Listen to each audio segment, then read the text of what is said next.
જાહેરમાં રિવોલ્વર જેવું હથિયાર લઈ સોશિયલ મીડિયા પર ભયનો માહોલ ઉભો કરનાર યુવક વિરુદ્ધ અંજાર પોલીસની કાયદેસરની કાર્યવાહી। અંજાર કચ્છમાં તાજેતરમાં એક ઘટના બની હતી, જેમાં સ્થાનિક પોલીસે એક યુવક વિરુદ્ધ કાયદેસરની કાર્યવાહી કરી છે, જેણે સોશિયલ મીડિયા પર રિવોલ્વર જેવું હથિયાર બતાવતો વિડીયો પોસ્ટ કર્યો। આ વિડીયો, જેનો ઉદ્દેશ્ય જાહેરમાં ભય ફેલાવવાનો હતો, ઝડપથી વાયરલ થયો, જેના કારણે અધિકારીઓએ તાત્કાલિક હસ્તક્ષેપ કર્યો।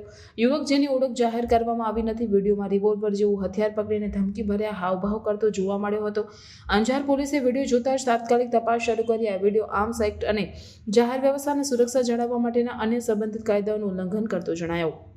અંજાર પોલીસે યુવકની ધરપકડ કરી અને તેના વિરુદ્ધ વિવિધ કાયદાની કલમો હેઠળ કેસ દાખલ કર્યો। પોલીસે જણાવ્યું કે આવા કૃત્યો જે જાહેરમાં અનાવશ્યક પેનિક અને ભય ફેલાવે છે, સહન કરવામાં આવશે નહીં। તેમણે અન્ય લોકોને પણ સોશિયલ મીડિયા પર ભય ફેલાવવાનો અથવા ગેરકાયદેસર પ્રવૃત્તિઓમાં સામેલ થવાની ચેતવણી આપી।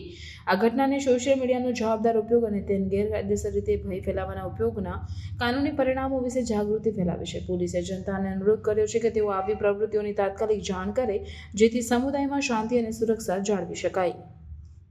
મારું નામ ચૌહાણ ફારૂક રફીક છે, વરસામેરી મારું ગામ છે। મેં મારા એક સોશિયલ મીડિયા પેજમાં ઇન્સ્ટાગ્રામમાં એક વિડીયો બનાવેલો હતો ગનવાળો।